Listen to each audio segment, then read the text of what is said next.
Up with the Partridge. You're joining me, Alan Partridge, and Peter Baxendale Thomas of the Norfolk Farmers Union. Now, yesterday, I sort of trod in a rather large farmer's pat when I made some comments about intensive farming. Where did I go wrong? Well, I think your comments were ill-founded. They were deeply ignorant. They showed a complete lack of understanding of modern agricultural methods and simply served to highlight the sort of intense stupidity that farmers encounter from armchair pundits who forget to think before they open their mouth. But with a full and frank apology that you're about to give us this morning, I'm sure you can dig yourself out of this rather ugly hole. Yeah. Sorry. Have you got any requests? Anyone you want to say hello to, or...? Look, I'm just trying to say that when you make ignorant comments like you did the other day, you serve simply to alarm the public and to inflame the farmers, which is exactly what you've done. Why don't you just apologise and make it nice and simple? Thought that'd fool you.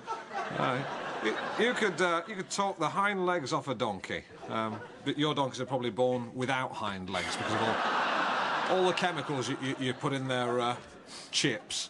Alan, I don't have donkeys, and even if I did, I wouldn't feed them chips. This is exactly the sort of rubbish you came up with the other day when you talked about putting a spine in a bap. I admit that was a mistake. I shouldn't have said bap. Well, good. Well, that's a start. Well, no, I should have said baguette, because a spinal column would fit in a baguette. Listen, you've upset half the farmers in this community. You seem to alienate everybody you come across, including, I gather, your wife, which is why you end up living like some bloody tramp in a lay-by. It's a travel tavern. I don't care what you call your sordid little grief hole. It makes no difference to me. The fact is that an awful lot of my colleagues... Yeah, farmyard animals, yeah. You're talking about my friends. Yeah, I've probably got more friends than you've got cows. This is ridiculous. How many cows have you got? I've got 100 cows. Yeah, I've got 104 friends. I don't see what this is going to gain you. Why don't you just issue a frank and full retraction of what you said, and you get yourself out of a lot of silly bother? Yeah, you are a big posh sod with plums in your mouth. I don't think it's got anything to do with class. And the plums have mutated and they've got beaks. Beaks? Yes, beaks. Have you got any more of this, or do you want to stop at quacking plums? No. You make pigs smoke. I want to know where you think you earn the right to go swanning off on these ludicrous swans. You feed beef burgers to swans. Do I? Yes, you do. All right, well, perhaps you can tell me what's wrong with feeding beef burgers to swans. Oh, what? Well, if you fill a swan's stomach up with beef burgers, it's full of fat, it'll float better. That's why we do it. Really? No, you complete cretin. I'm just contributing to this total farce. What else are you going to accuse me of? I'll tell you what. You farmers, you don't like outsiders, do you? Like to stick to your own? What do you mean by that?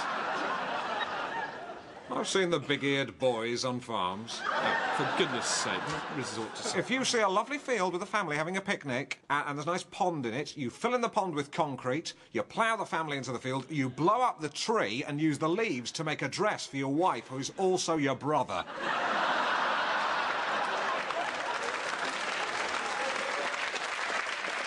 Have I got anything else to say here? Well, listen, I'll tell you what the point is. You have big sheds that nobody's allowed in, and inside these big sheds are 20-foot-high chickens because of all the chemicals you've put in them. And these chickens are scared. They don't know why they're so big.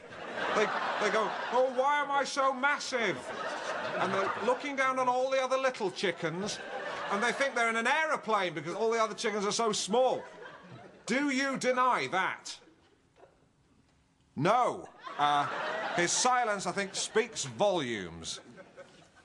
And basically, do you agree that everything I've said thus far is completely correct? Yes.